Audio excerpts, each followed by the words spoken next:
Com a palavra, a deputada Janete Capibaribe, por até 25 minutos.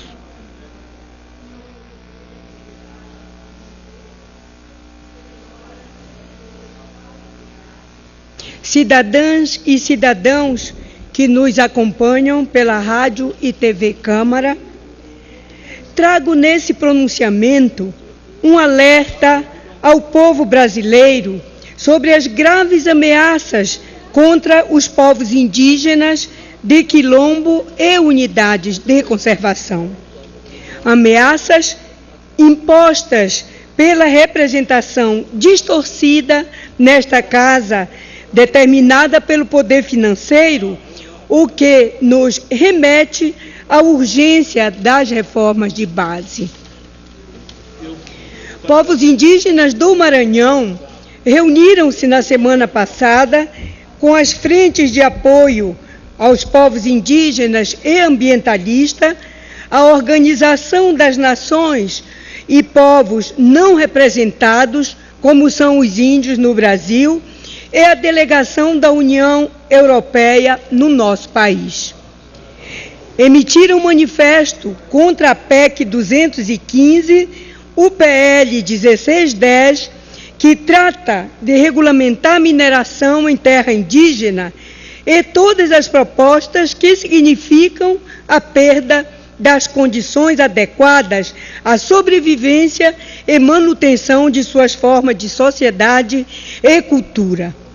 Entendem como provocação rumores da indicação da senadora Cátia Abreu ao Ministério da Agricultura, Pecuária e Abastecimento, considerando a expressiva votação obtida pela presidenta Dilma junto ao eleitorado indígena. Pedem a troca do ministro da Justiça e o fortalecimento da FUNAI para que ela possa ter a estrutura necessária para atender as populações indígenas no nosso país. A esta casa pedem a aprovação do PL 2057 de 1991, que dispõe sobre o Estatuto dos Povos Indígenas, e a PEC 320, para possibilitar a representação mínima de parlamentares indígenas nesta casa, querido deputado Mauro Benevides. Eu acredito que o senhor fazia parte dessa casa quando um índio foi eleito e representou os povos indígenas, todos os povos indígenas aqui no Congresso Nacional durante a Constituinte. A essa casa pedem a aprovação do PL 2057 de 1991, que dispõe sobre o Estatuto dos Povos Indígenas, e a PEC 320 para possibilitar a representação mínima. Deputada Janete, Vossa Excelência me permite, desejo apenas confirmar que realmente já estava nessa casa quando Vossa Excelência se reportou aí ao então deputado, representava os indígenas aqui nessa casa. Eu já aqui militava, não como deputado, mas como senador. E aí, então, nas reuniões seguidas do Congresso Nacional, nós convivíamos, ele defendendo os interesses dos indígenas e eu acompanhando aquele debate, inclusive durante a Constituinte de 88. Muito obrigado. Deputado Mauro Benevides incorpora ao meu discurso o seu à parte e reafirmo da necessidade da aprovação da lei que fará com que os indígenas do nosso país estejam representados nessa casa.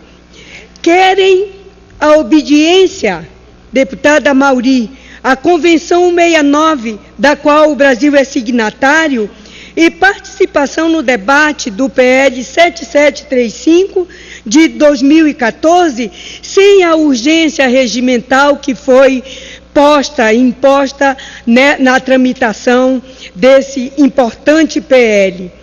No manifesto endereçado à presidenta Dilma, pedem que ela assine os decretos para homologar 17 terras indígenas que se encontram sobre sua mesa.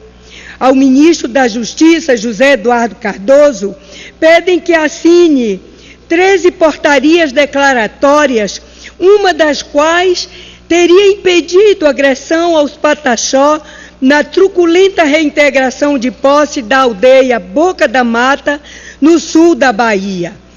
E o ataque aos Terenas, no Mato Grosso do Sul, e as agressões aos Caingangue, em Faxinalzinho, as ações violentas da Polícia Federal e Brigada Militar contra os Caingangue, em Candóia, o assassinato do professor Caingangue em Vicente Dutra, todos no Rio Grande do Sul, e as ameaças de morte contra os indígenas em Arroio Corá, e para impedir, vejam bem, a morte da liderança Caiová Marinalva Maciel, defensora da demarcação da terra indígena de Nhuporã, em Dourados, Mato Grosso do Sul, 15 dias após esta audiência com o ministro Cardoso. O manifesto é, portanto, um pedido de socorro dos indígenas ao Brasil, ao mundo, deputado Luiz Couto. Os povos indígenas de Quilombo, as comunidades tradicionais de agricultores familiares do Brasil, foram escolhidos como os inimigos do agronegócio, como foi no ano passado com o PL de 1876 de 1999, o novo Código Florestal, desmontado pelo setor, que mudou limites de usos aplicados às áreas permanentes de preservação ambiental e que, apesar da esperança nas manifestações que pediam à presidenta Dilma veto total ao projeto, isso não aconteceu. A representação desproporcional, inchada pelo poder econômico, faz com que os representantes da elite rural se valham das instituições da democracia para calar aqueles que não têm representação nesta casa ou proteção do poder público. Nesta reta final de legislatura, a ofensiva é para arrancar do poder executivo